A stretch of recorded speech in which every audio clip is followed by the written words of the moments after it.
So I welcome you to the second class of alternative English. So till now, I hope you have cleared your confusion regarding the textbook of alternative English. So I answered someone of you personally too that um, your snapshot is not your alternative English textbook. Um, Chinar is yours that book, so you must go to the bookshop and buy your copy there. So আমি এতিয়া চিনাৰখনৰ চিলেবাছটো discuss কৰিছোঁৱে আমি আগতে চিনাৰখনৰ আমি কি পাম prose ছেকশ্যনটো prose ছেকশ্যনৰ 4টা তাৰে এটাটো উঠাই দিয়া হৈছিলে তাৰপিছত পয়েট্ৰি ছেকশ্যনৰ 4টা তাৰো এটা উঠাই দিয়া হৈছিলে and along with the grammar. Yes, so we will be continuing with that. So in this class we will be doing the next poem, When Autumn Came. Okay, so this is written by Faiz Ahmed Faiz. Okay, so let me introduce you to this poet.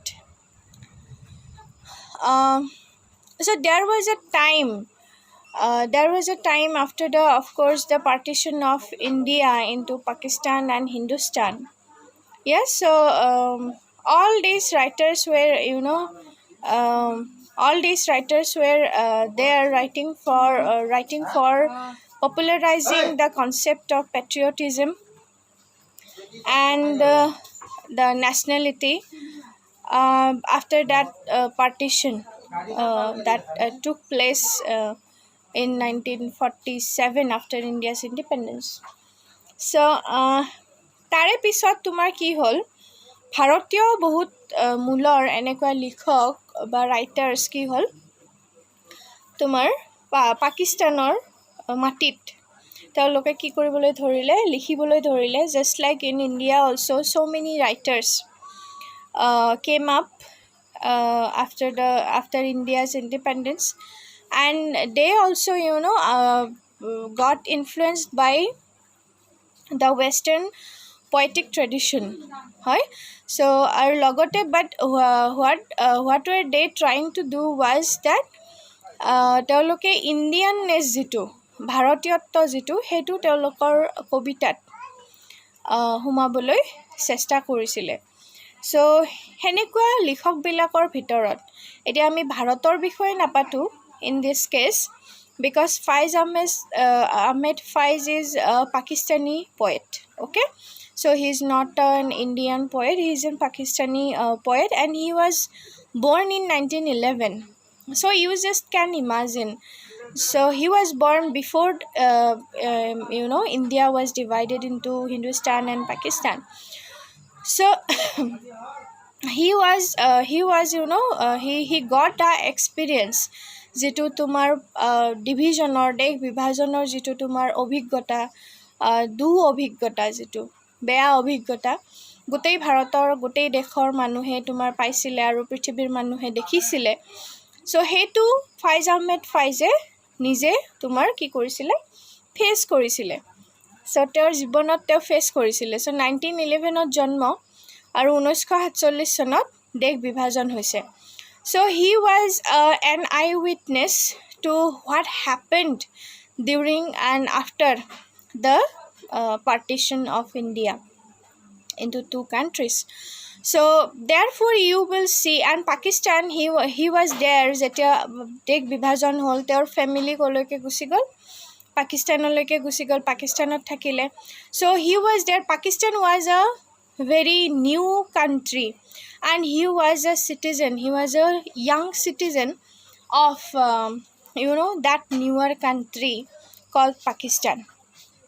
Yes, so he had all his enthusiasm, and he had all his praise and appreciation for this new land, and he hoped that তোমাৰ এই দেশখন নতুনকৈ যিখন দেশ গঠন হৈছে সেইখন তোমাৰ কি হ'ব it will prosper one day. So, and you know, there were so many other writers too. Who were there, you know. এটা কথা জানানে, পাকিস্তান হিন্দুস্তান যেতিয়া ভাৰত যেতিয়া বিভাজন হ'ল, দি গ্ৰেটাৰ ভাৰতখন, ডাঙৰ ভাৰতখন বিভাজন হোৱাৰ পিছত পাকিস্তানৰ এটা পাঞ্জাৱৰ এটা বহুত ডাঙৰ এৰিয়া পাকিস্তানলৈকে গুচি গ'ল, লাহোৰ, ইছলামাবাদকে ধৰি এনেকুৱা অঞ্চলবিলাক. So' actually Faiz Ahmed Faiz also was a citizen of Punjab. So' পাঞ্জাৱৰ সেই অংশটো যেতিয়া পাকিস্তানত গুচি গ'ল, তেওঁৰ ফেমিলিটো তাতে থাকিবলগীয়া হ'ল. চ' his mother tongue was his mother tongue, and the language that he was very fluent in was Punjabi and Urdu. Okay, so গতিকে তেওঁ কবিতাবিলাক, তেওঁ যিমানবিলাক কবিতা লিখিছিলে, সেই গোটেইবিলাক কবিতা তোমাৰ পাঞ্জাবী আৰু উৰ্দু দুটা ভাষাতে তেওঁ লিখিছিলে. চ' এতিয়া যে আমি যিটো কবিতা পঢ়িম, When Autumn Came, this is a translated version of that poem written in Urdu or Punjabi. Okay, so সেই দুটা ভাষাৰ এটাত লিখা আৰু এইটো ইংলিছলৈ ট্ৰান্সলেট কৰা ভাৰ্চনটো আমাক দিছে পঢ়িবলৈ, because you and me perhaps wouldn't be able to understand Urdu and Punjabi well. So Faiz Ahmed Faiz, after he was born in India, he had to move to, or he had to be a citizen of Pakistan. Hetu ami gom palu. So he is, you know, regarded to be the greatest Pakistani poet. Okay, so teok tumar Pakistanor sobotke beshi tumar honmaniyo mohan jijon kobi heijon buli thora hoy. So there are so many texts that he wrote. There are so many poetic anthologies that he compiled throughout his lifetime.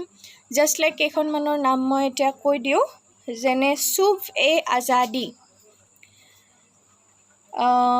etu ki hoy, Naqsh-e-Faryadi. So এইবিলাক তোমালোকে নামবিলাক জানিয়ে গম পাইছা যে এইটো এইবিলাক তোমাৰ উৰ্দু ভাষাত লিখা হয়. তাৰপিছত দস্ত-এ-সবাহ আৰু জিন্দান নামা. চ' এই চাৰিখন হৈছে তেওঁৰ তোমাৰ significant text, poetic text books that he wrote throughout his lifetime. Okay, so he was also, you know, though he was a poet, though he was you know, originally a poet, but he also was a teacher. Basically he also he was a teacher, and he not only was a teacher, but he was also a journalist. He was also a broadcast, you know, personnel, and he was also an army officer too. So his life was very diverse. So তেওঁৰ জীৱনটো তোমাৰ কি আছিলে, যথেষ্ট তোমাৰ বিশাল তাৰমানে অভিজ্ঞতাৰে ভৰা আছিলে তেওঁৰ গোটেই জীৱনটো. চ' তেওঁ বিভিন্ন ধৰণৰ অভিজ্ঞতা তেওঁ লাভ কৰিছিলে. আৰ্মি অফিচাৰ হিচাপে অভিজ্ঞতাটো বেলেগ, তেওঁৰ কবি হিচাপে বেলেগ হয়, টিচাৰ হিচাপে, শিক্ষক হিচাপে বেলেগ, তাৰপিছত আকৌ জাৰ্নেলিষ্ট হিচাপে বেলেগ. So he was that kind of a man. He was a very you know, all round kind of a, he had a very all round kind of a personality. He had a very diverse personality. Okay, so you know, he was awarded with certain awards. So তেওঁৰ নামটো, এই কবিজনৰ নামটো পাকিস্তানৰ পৰা Nobel prize পোৱালৈকে nominate হৈছিলে. ঠিক আছে, so he was that kind of a great poet. So his name was nominated for the Nobel Prize, but he didn't get that Nobel Prize, but instead he got the Lenin Peace Prize. Okay, ৰাছিয়াৰ পৰা তেওঁ Lenin piece prize যিটো সেইটো পাইছিলে, আৰু সেইটো পাইছিলে তেওঁ 1962 পাইছিলে. Okay, so Lenin Peace Prize to tomorrow, it is just like the Nobel Prize in Russia. It is equivalent with the Nobel Prize in Russia. Okay, and the Nizer Award hetu 1953 paisile, Nizer Award. So এইখিনি হৈছে তেওঁৰ বিষয়ে অকমান বায়োগ্ৰাফিক্যাল details যেটো তোমালোকক প্ৰয়োজন হ'ব. So next আমি চাম all his poetry, the common themes in his poetry. Okay, so কবি একোজনে তোমাৰ throughout his lifetime he composes so many poems, but যেতিয়া তুমি গোটেই কবিতাখিনি একেলগ কৰি পেলাই তুমি এটা অধ্যয়ন কৰা, তেতিয়া কি দেখা পাবা যে তেওঁৰ কবিতাত এটা তোমাৰ কমন, এটা সাধাৰণ বা উমৈহতীয়া এটা সুৰ আমি দেখিবলৈ পাওঁ।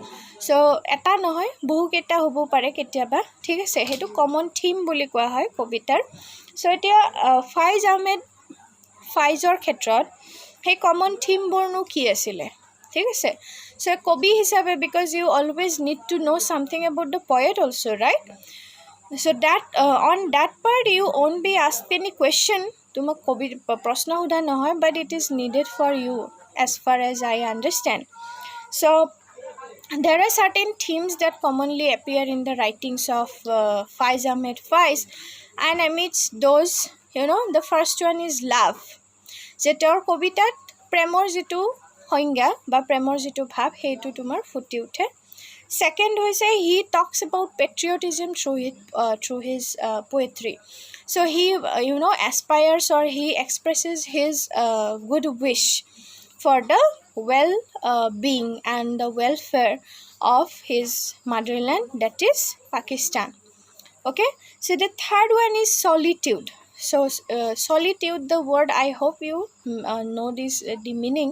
So solitude means when you remain, when you remain alone, the loneliness, the melancholic, the feeling that you get when you are alone.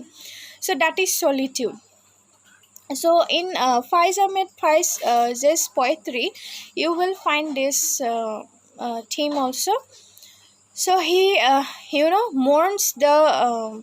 mourns being alone, and he mourns the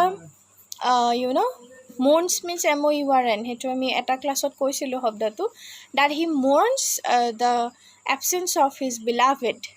Okay, in the absence of his beloved, he feels like being experiencing solitude. Okay, so he eta tomar theme hoy tor kobitar.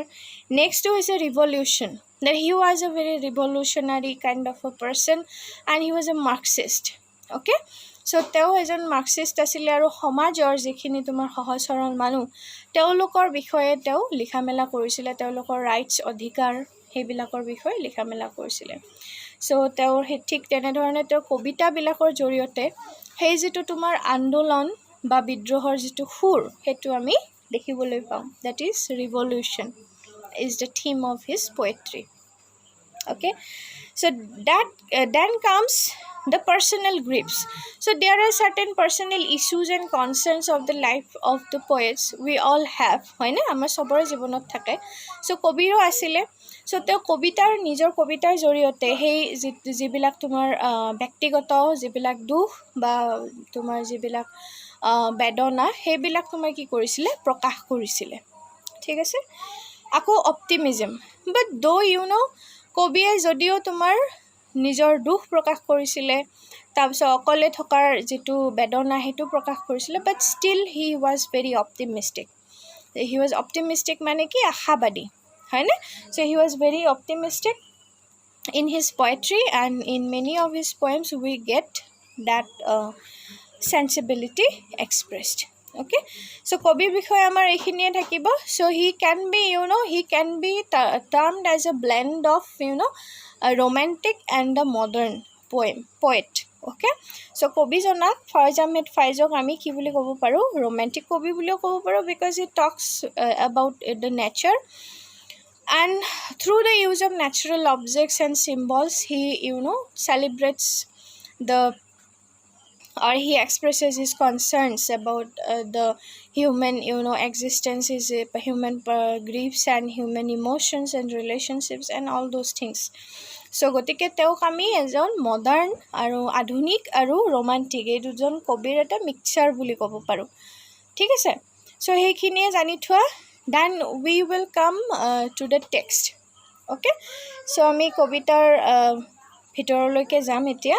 So I have my text, I have written down the poem. Okay, I also do not have the book, I have to buy it, but I have gathered the poem, and perhaps from the next class we will be having the text. Okay, I hope you also have collected your text. So এতিয়া আমি কবিতাটো পঢ়িম. There are 3 stanzas here also in this poem. So first stanza to Saba. This is the way that autumn came to the trees. So we all know what is autumn and what happens when autumn comes. হয়, আমি autumn মানে হেমন্ত ঋতু হয়নে? অসমীয়াত যদি আমি ঋতুৰ কথা কওঁ যে অটম ছিজন বা হেমন্ত ঋতু আহিলে কি হয় আমি সবেই জানো, বা হেমন্ত ঋতু কাক কয় সেইটো আমি জানো। যে হেমন্ত ঋতুত কি হয়, অটম ছিজনত কি হয়, everywhere it becomes dry, it becomes lifeless, it becomes very naked. Right? Everywhere it seems like passivity lingering all around. Yes, so autumn season to tomar speciality hoise hetu যে আমি এই তোমাৰ কি হয়, এইটো এটা চাইকেল হয়, ছিজনেল চাইকেল এটা হয় যে তোমাৰ এটা কি হয় স্প্ৰিঙৰ পৰা তোমাৰ হেৰিটো আৰম্ভ হয়, গছ গছনিৰ পাতাত ওলোৱা, এইবিলাক ফল মূল ওলোৱা, যিটো তোমাৰ ফাৰ্টিলিটি, সেই ফাৰ্টিলিটিটো আৰম্ভ হৈ পেলাই কমি কমি এটা সময়ত অটম ছিজন আহে। তাৰপিছত ঠাণ্ডাৰ দিন আহে, ঠাণ্ডাৰ দিনতো এইটো টোটেল ইনএক্টিভিটি বুজায়। চ' টোটেল ইনএক্টিভিটিৰ পিছত আমাৰ কি আহে, দিছ অটম ছিজন আহে, হয়নে? নহয় চৰি, অটম ছিজন আহে and then we also again get spring. হয়, চ' সেই যিটো এটা চাইকেল, যিটো এটা ছিজনেল চাইকেল চলি থাকে, চ' সেইটোৰ বিষয়ে আমি উই অল নো। আমাৰ অসমীয়াত আমি 6টা ঋতুৰ কথা কওঁ, ইংৰাজীত 4টা থাকে, হয়নে? Summer, winter, spring and autumn. So' ইয়াতে কবিতাটোৰ নামটো হৈছে যেতিয়া হেমন্ত ঋতুটো আহে, হেমন্ত ঋতু অহাৰ লগে লগে ক'ত কি হয়, ঠিক আছে? The poem has its the surface meaning, the literal meaning, and also' it has its internal symbolized meaning, also' metaphorical meaning, সেইটো আমি ডিছকাছ কৰিম। So' first look at the first stanza. This is the way that autumn came to the trees. So' কবিয়ে কৈছে যে এই ধৰণে কি হয়, গছবিলাকলৈ কি আহে, হেমন্ত ঋতু আহে বা হেমন্তৰ আগমন ঘটে। কেনেকৈ আহে, কি হয়? It strip them down to the skin. Okay, so' stripping মানে হৈছে টেকিং এৱে', ষ্ট্ৰিপিং মানে হৈছে to remove or to take away'. Okay, so' it strip them down to the skin. So' ই হেমন্ত ঋতুৱে গছবিলাকত অহাৰ পিছত, গছবিলাক আহি ঢুকি পোৱাৰ পিছত কি কৰে, ইহঁতক এই গছবিলাকক ইয়াৰ ছাললৈকে খহাই লৈ যায় বা আঁতৰাই লৈ যায়, ছালবিলাক খহাই লৈ যায়। ছালবিলাক, গছবিলাক শুকাই যায়, শুকাই যোৱাৰ পিছত কি হয়, ছালবিলাক খহি যায়, কিছু কিছু গছৰ ক্ষেত্ৰত ছালবিলাক খহি যায়। Left there ebony bodies naked. হয়, এবনি মানে হৈছে very hard wood, very hard type of a wood. যে গছবিলাকৰ কি হয়, কাগজটো এনেই কি হয়, মস্ত কঠিন হয়, হয়নে? মস্ত টান হয়। চ' সেই কঠিন যিটো কাগজ, ইবনি বডি, সেইটো কি কৰি দিয়ে, এই হেমন্ত ঋতু অহাৰ পিছত তাৰ ছালবিলাক খহি পেলাই, শুকাই শুকাই সেইটো নেকেড কৰি দিয়ে। It balance the body of the trees, the ebony bodies of the trees. So তোমালোকক প্ৰশ্ন সোধা যায় যে what does the word ebony means, or what does the word ebony body mean? এই কবিতাটোত ইবনি বডিয়ে কি বুজায়? চ' তেতিয়া তোমালোকে লিখিব লাগিব যে it refers to or it means the hard body, hard wooden bodily structure of the trees, এনেকৈ লিখিব লাগিব। চ' আমি প্ৰথম গম পালোঁ যে গছবিলাকলৈ অটম অহাৰ পিছত কি কৰে, যে ইয়াৰ যিটো ছাল এইবিলাক খহাই লৈ যায় আৰু তাক একেবাৰে নঙঠা কৰি দিয়ে। It makes it naked. It shook out their hearts the yellow' leaves. So' এই অটম ছিজন অহাৰ পিছত গছবিলাকৰ যেন গোটেই আত্মাটো নোহোৱা হৈ যায়, যেন আঁতৰাই পেলাই, খহাই পেলাই যেন, ঠিক আছে, জোকাৰি পেলাই যেন গোটেই আত্মাটো, গছডালৰ যিটো আত্মা, we don't know' whether the trees have their soul, spirits or not, but the poet is imagining কবিয়ে কি কৰিছে ভাবি আছে বা কল্পনা কৰিছে যে the trees also' perhaps have their this soul, yes, and after the autumn came, so it shook out the spirit of the tree. যে গছডালৰ গোটেই তোমাৰ স্পিৰিটটো আত্মাটোৱে যেন কঁপাই তোলে অটম ছিজন অহাৰ পিছত, because there appear so many changes in the trees, হয়নে? যে আমি যিটো অটম ছিজনৰ যিটো তোমাৰ প্ৰভাৱ, সেইটো ডিৰেক্ট প্ৰভাৱটো, বেয়া প্ৰভাৱটো আমি গছবিলাক, নদ নদীবিলাক, প্ৰকৃতিৰ ওপৰত বহুত ভালকৈ দেখা পাওঁ, হয়নে নাই? এইটোৱে তোমাৰ কি কৰে, আমাৰ মনৰ ওপৰতো যথেষ্ট বেয়া প্ৰভাৱ পেলায়। আমাৰ মনবিলাক তোমাৰ নিৰাশাবাদী হৈ যায়, হোপলেছ হৈ যায়, হয়। চ' সেইটো এটা বেলেগ পাৰ্ট, বাট যিটো এটা ডিৰেক্ট ইম্পেক্ট এটা থাকে অটম ছিজনত, চ' সেইটো গছ আৰু প্ৰাকৃতিক যিবিলাক অন্যান্য উপাদান সেইবিলাকৰ ওপৰত ডাইৰেক্টলি পৰা দেখা যায়। চ' it as if shakes the heart of the tree and the yellow leaves, আৰু তাৰ গছডালৰ যিবিলাক য়েল্ল' লিভ অৰ্থাৎ পকা যিবিলাক পাত, কিয়নো তোমাৰ এই ছিজনেল ট্ৰান্সমিশ্যনটো হৈ থকাৰ পিছত, ট্ৰানজিশ্যনটো হৈ থকাৰ পিছত গছৰ পাতবিলাক এটা সময়ত পকি আহে, বুঢ়া হৈ যায়, পকি আহে, পিছত সৰি যায়, হয়নে? চ' সেই তোমাৰ কি কৰে, সেই অটম ছিজন অহাৰ পিছত সেই গছৰ পাতবিলাক কি হৈ যায়, সৰি পৰে। স্কেটাৰ্ড দেম অভাৰ দ্য গ্ৰাউণ্ড, আৰু সেইবিলাক গছৰ সেই পাতবিলাক মাটিত স্কেটাৰ অৰ্থাৎ সিঁচৰতি হৈ পৰি ৰয়। Anyone could trample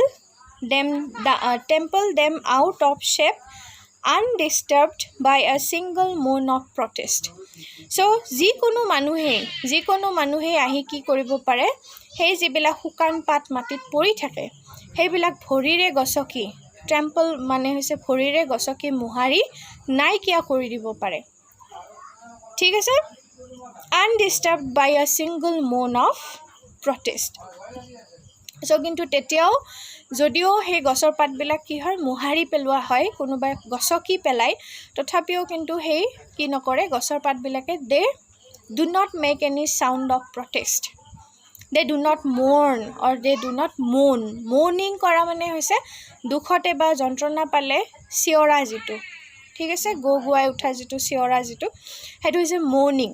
চ' সেই পাতবিলাকে কিন্তু দে আৰ ভেৰি লাইফলেছ, হয়, তেওঁলোক একেবাৰে লাইফলেছ, এই গছৰ পাতবিলাকৰ জীৱন নাথাকে, শুকাই যায়। চ' গতিকে পাতবিলাক মাটিত পৰাৰ পিছত কোনোবাই গছকি দিলেও they can not protest, they can not even cry out loud, okay? সিহঁতে কি নোৱাৰে, কান্দিবও নোৱাৰে, সিহঁতৰ যন্ত্ৰণাটো যিটো সেইটো প্ৰকাশ কৰিব নোৱাৰে। So' this stanza has another metaphorical meaning that we will do in our next class, okay? চ' যদি আমি দুয়োটাই কৰি যাওঁ তেতিয়াহ'লে তোমালোকৰ বুজাত অসুবিধা হ'ব আৰু লগতে ভিডিঅ'টো যথেষ্ট দীঘল হ'ব। চ' we will do that part in our next video. So we are going to discuss the rest of the stanzas here. The birds that herald dreams were exiled from their song. So when autumn comes, it doesn't only affects the trees only, but also it affects the position and existence of the birds. চৰাইবিলাকৰ ওপৰতো ইয়াৰ প্ৰভাৱ পৰে, because গছ বুলি ক'লে তাত কি থাকে, চৰাই থাকেই। চ' গছবিলাক চৰাইবিলাকৰ ঘৰ, হয়নে? The trees are like the shelters for the birds, হয়নে? সিহঁতে ৰাতি হ'লে গছবিলাকতেই জিৰণি লয়। চ' সেই চৰাইবিলাকৰ ওপৰত কি প্ৰভাৱ পৰে এতিয়া চোৱা। দি বাৰ্ডছ ডেট হেৰাল্ড ড্ৰিমছ। চ' এই চৰাইবিলাক যিবিলাকে কি কৰে, হেৰাল্ড ড্ৰিমছ, যিবিলাকে তোমাৰ হেৰাল্ডিং মানে টু ব্ৰিং চাম মেছেজ, টু হাৰ্বিংগাৰ, টু ব্ৰিং চাম মেছেজ, অ'কে? চ' তেওঁলোকে সপোনৰ কিছুমান তোমাৰ মেছেজ মানে হৈছে বাৰ্তা বহন কৰে। চৰাইবিলাকে কিছুমান সপোনৰ বাৰ্তা বহন কৰে। সপোন মানে whenever you talk about dream, it means that you are talking about optimism, good vibes, okay? চ' চৰাইবিলাক যিবিলাকে ভাল দিনৰ কি কৰে, কথা কয় বা বাতৰি আনে, were exiled from their song. So সিহঁতৰ মুখৰ পৰা কি হৈ যায় গান বা গুণগুণনিবিলাক কাঢ়ি লৈ যোৱা হয় অটম ছিজন অহাৰ পিছত সিহঁতৰ মুখৰ পৰা সেই গুণগুণনিবিলাক নোহোৱা হৈ যায় its voice torn out of its throat. So যেন অটম ছিজনটোৱে সিহঁতৰ ডিঙিৰ পৰা যেন প্ৰতিটো গানেই কাঢ়ি লৈ আহে ঠিক আছে তাৰ মানে whenever the autumn comes the birds also do not like that season they also feel like they have lost everything because the trees gets barren or the trees gets bare bare bare means naked okay so গছবিলাক যেতিয়া সিহঁতৰ থকা ঠাইবিলাক কি হৈ যাব নঙঠা হৈ যাব naked হৈ যাব where will they stay where will they take shelter so therefore autumn season is not very good for the trees also as well as for the birds also they dropped into the dust even before the hunter strung his bow so শিকাৰী বিলাকে সিহঁতৰ বানবিলাক তীৰবিলাক খৰবিলাক মৰাৰ আগতে কি কৰে সেই চৰাইবিলাক যেন মাটিত পৰি যায় ওকে অৰ্থাৎ যেন সিহঁতে নিজৰ জীৱনটো যেন জীয়াই থাকোঁতে মৃত্যুবৰণ কৰা যেন হয় but they seem like being dead okay though alive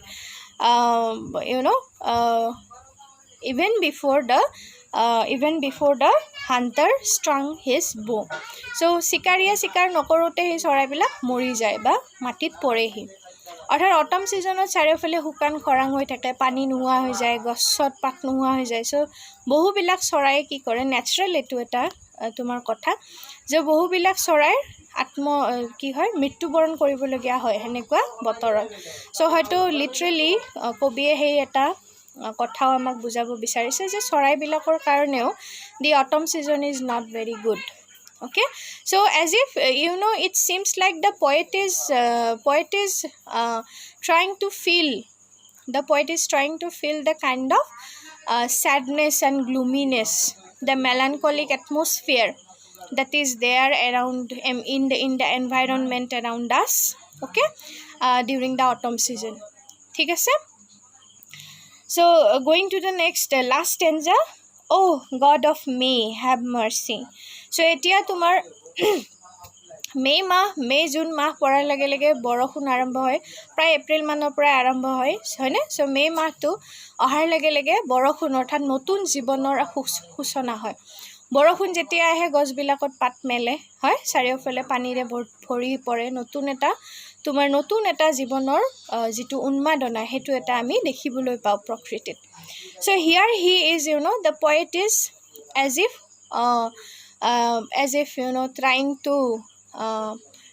to refer to the month of May as the god for the nature যে প্ৰকৃতিৰ কাৰণে যেন মে মাহটো এটা তোমাৰ ভগৱানৰ লেখিয়া okay so he invokes the month of May as the god and have mercy যে তেওঁ কৈছে যে হে মে মাহৰ ভগৱান যে তুমি কি কৰা you show mercy towards this nature look what has happened to the nature because due to the autumn season so এতিয়া তুমি এই পৃথিৱীখনক বা প্ৰকৃতিত তুমি কি দেখুৱা তোমাৰ কৰুণা দেখুৱা কৃপা দেখুৱা bless these withered bodies with the passion of your resurrection so withered bodies withered মানে কি শুকাই যোৱা মৰহি যোৱা লেৰেলি যোৱা so এই গছবিলাক যিবিলাক শুকাই গৈছে চৰাইবিলাক যিবিলাক তোমাৰ মৰি যোৱা যেন হৈছে এই গোটেই চাৰিওফালৰ চৌপাশটো যিটো একেবাৰে ধুলিয়ৰি আৰু শুকান মৰুময় হৈ পৰিছে so গোটেই চৌপাশটো তুমি কি কৰা you bless it with the passion of your resurrection so resurrection মানে হৈছে নতুনকৈ জীৱন পোৱা পুনৰ জীৱন পোৱা হয় so হে তোমাৰ যিটো capacity that